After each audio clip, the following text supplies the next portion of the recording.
ಗೌಡಿಗೆ ಮಾಡ್ತಾರೆ, ನೀವು ಮಾಡಿದ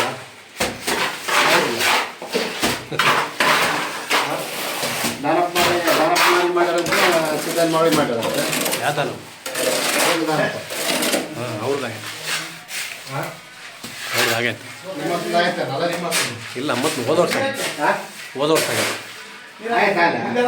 ಹೋದ ವರ್ಷ ಆಗೈತೆ ಈ ವರ್ಷ ಅಲ್ಲ ಇವಾಗಲ್ಲ ಹೋದ ವರ್ಷ ಯಾರು ಈ ನೀರಕ್ಕೆ ಅಂತ ಹೇಳೋ ಅವನಿಗೆ